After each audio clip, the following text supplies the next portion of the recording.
नमस्कार दोस्तों, हरे कृष्णा, राधे राधे। कैसे हो आप सब लोग। दशहरा विजयादशमी आने वाली है।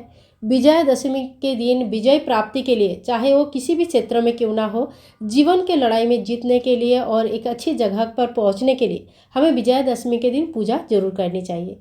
इस दिन शमी वृक्ष की पूजा होती है, अपराजिता माता की पूजा होती है और साथ साथ में कुछ पारंपरिक तरीके से घर में एक इस तरह से चौकी या मिट्टी पे डायरेक्ट आप राम या रावण जी की, जिन अलग अलग जगह पे अलग अलग मान्यता है, कोई इनको रावण के स्वरूप मानते हैं, कोई कोई इनको राम के स्वरूप मानते हैं और फिर इनकी पूजन किया जाता है। रावण के बहुत सारे गुण थे, बहुत ही ज़्यादा गुणवान थे।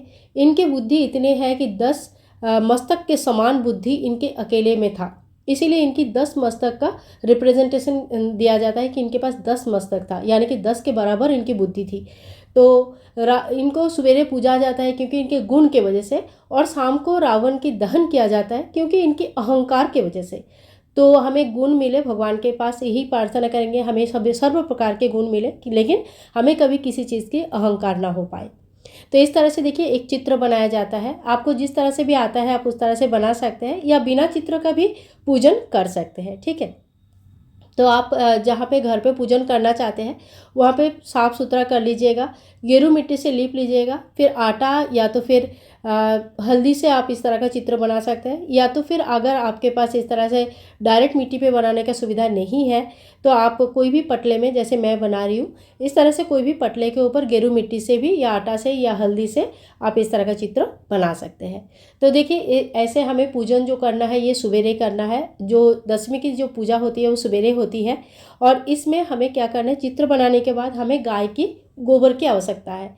इसमें उपले का यूज़ नहीं होता है, यानी कि सूखा हुआ यूज़ नहीं होता है। जो कच्चे गोबर होता है उसकी यूज़ होती है। तो कच्चे गोबर से इस तरह से हमें थेपला बना लेना है, गोल गोल छोटे छोटे जो कंडे हम बनाते हैं घर पर, इस तरह से छोटे छोटे बना लेना है। और टोटल हमें 10 बनानी है। कहते हैं कि ये 10 थेपले जो होते हैं ये रावण के 10 मुंह के रिप्रेजेंटेशन करता है, यानी कि रावण जी के 10 मुंह के प्रतीक माना जाता है। इसके बाद हम 10 थेपले बना लेंगे, फिर दीपक प्रज्वलित कर लेंगे, धूप प्रज्वलित कर लेंगे। तो किसी भी पूजा में धूप दीप प्रज्वलित करने के बाद ही पूजा शुरू किया जाता है। अब हम फूलों से जल की छींटा देते हुए भाव का स्नान करा लेंगे सभी को।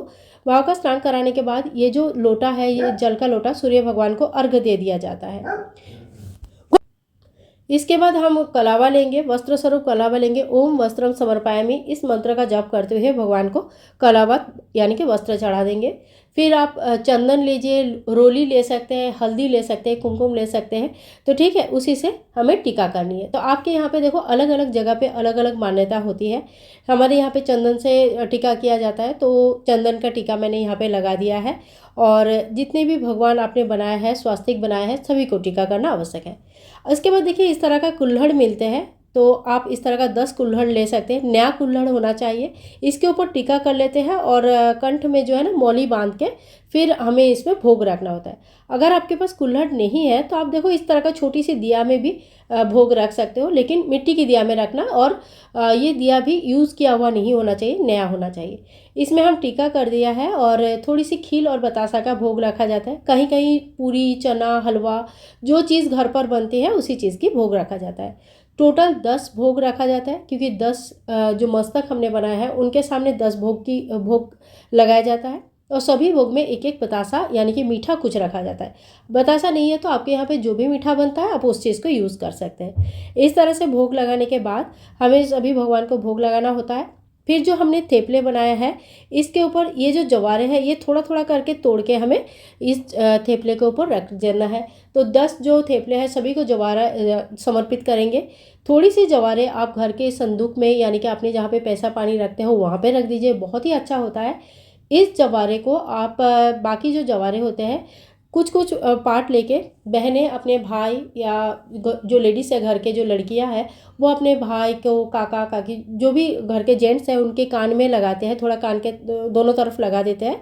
और बदले में जेंट्स जितने भी होते हैं ना, वो लड़कियों को कुछ ना कुछ गिफ्ट, कुछ ना कुछ पैसे देते हैं। तो ये एक काइंड ऑफ त्यौहार के तरह होता है, जो बहुत ही अच्छे से बच्चे इंजॉय भी करते हैं। छोटे बच्चे ज़्यादा इसमें इन्वॉल्व होते हैं और आप भी इसमें इन्वॉल्व हो सकते हैं, क्योंकि ये जो है ना बहुत शुभ माना जाता है।